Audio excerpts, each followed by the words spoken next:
First trip পড়তে গেলে আমাদের সর্বপ্রথম যে জিনিসটা জানতে হয় সেটা হলো সাইড ডিটারমিনেশন।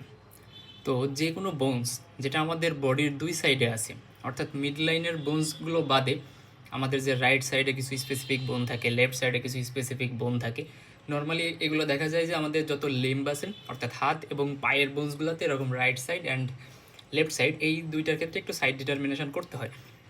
তো যেহেতু আমাদের রিবস দুই সাইডেই থাকে, অর্থাৎ বডির রাইট সাইডেও থাকে, লেফট সাইডেও থাকে, সেজন্য আমাদের রিবস পড়তে গেলে দেখা যায় যে আমাদের এই সাইড ডিটারমিনেশন ফার্স্টে জানতে হয়। কারণ আপনাকে ভাবে পড়ে যে কোনো সময় আস্ক করতে পারে যে রাইট টিপিক্যাল রিবসটা উঠাও, অথবা লেফট এরকম সাইড উল্লেখ করে দিতে পারে। তো যখন আপনাকে সাইড উল্লেখ করে দিবে, তো তখন আপনার প্রথম যে কাজটা সেটা হলো সাইড ডিটারমিনেশন। সো আপনারা এখানে দেখতে পারতেছেন দুইটা ফার্স্ট রিব আছে, এবং এখানে যে দুইটা ফার্স্ট টিপ দেখতেছেন, দুইটা আমার বডির দুইটা ফার্স্ট টিপ, অর্থাৎ রাইট সাইডের একটা এবং লেফট সাইডের একটা। এখন ফার্স্ট টিপ এটা আপনাদের জন্য খুবই ইম্পর্টেন্স। তো ফার্স্ট টিপ হাতে নেওয়ার পরে আপনাকে জানতে হবে এটা কোন সাইডের ফার্স্ট টিপ। তো ফার্স্ট টিপের সাইড ডিটারমিনেশন খুব সহজ একটা টেকনিক আছে, যেটা আমরা যদি বলি একটু, এটা হলো একটা মানে টেকনিক্যাল একটা ওয়ে, যেটা আপনি খুব সহজেই অ্যাপ্লাই করতে পারেন পরীক্ষার হলে। তো এখন আপনি সাইড ডিটারমিনেশন কীভাবে করবেন? তো রিবসগুলো দেখতে অনেকটা একই রকম, কিন্তু আপনি যদি রাইট সাইডেরটা লেফট হাতে নিয়ে আপনি যদি সেটাকে রাইট বলে ভাইবাতে বলা শুরু করেন, এই সাইড ডিটারমিনেশন ভুল করার কারণে কিন্তু আপনি ফেল করে যাবেন। সো ফার্স্ট অফ অল জানতে হবে যে কোনটা আমাদের রাইট সাইডের, কোনটা লেফট সাইডের। তো ফার্স্ট ট্রিপ রাইট এবং লেফট দুই সাইডেরটাই জেনার জন্য সবথেকে ইজিয়েস্ট হয়ে হলো আপনি এই রিবসটা এভাবে টেবিলের উপর রাখবেন। অর্থাৎ আপনি যখন ভাইবা বোর্ডে যাবেন, আপনার ভাইবার সামনে যে টেবিলটা থাকবে, আপনি যদি বুঝতে না পারেন যে এটা আপনার রাইট সাইডের নাকি লেফট সাইডের, তো আপনি কী করবেন, জাস্ট সিম্পলি এরকম ফার্স্ট টিপটা হাতে নেবেন, নেওয়ার পর এটা রাখবেন।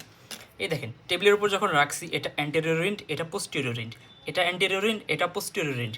দেখেন দুইটা এন্ডই কিন্তু আমার এই সারফেস, মানে যে আমার টেবিলের যে তল, এই তলের সাথে কিন্তু দুইটা এন্ডই লেগে আছে। তার মানে যখন লেগে থাকবে তখন বুঝতে পারবেন ওপরের এই সারফেসটা সুপ্রিয়র সারফেস, আর এটাকে যদি আমি উল্টাই, নিচের দিকে যে সারফেসটা থাকবে সেটা ইনফিরিয়র সারফেস। যদিও ইনফিরিয়র সারফেসটা বেশ স্মুথ, বাট যেটা সুপিরিয়র সারফেস সেটা বেশ রাফ, কিন্তু এটা দিয়েও সাইড ডিটারমিনেশন করা বেশ টাফ হয়ে যায়। তো আপনি কী করবেন, বোঝটা হাতে নেবেন, জাস্ট টেবিলের উপর রাখবেন।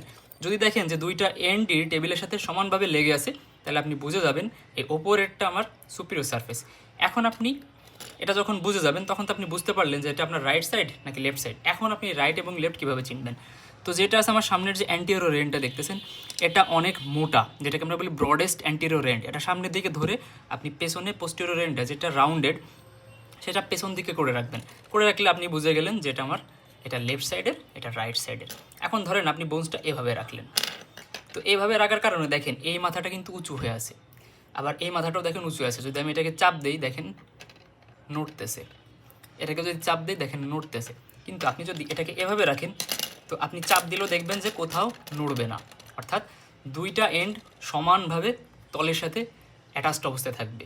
কিন্তু আপনি যদি এটা উল্টা করে রাখেন, তো দেখেন একটা তল লেগে আছে আর একটা তল উঁচু হয়ে আছে। তো আপনি এভাবে বুঝতে পারবেন যে এটা আপনার সুপিরিয়র সারফেস নাকি ইনফিরিয়র সারফেস, এবং আপনি জাস্ট এটা প্লেস করবেন। এটা জাস্ট একটা টেকনিক্যাল ওয়ে, আপনি খুব সহজে রাইট অ্যান্ড লেফটকে আলাদা করতে পারবেন এভাবে। Thank you.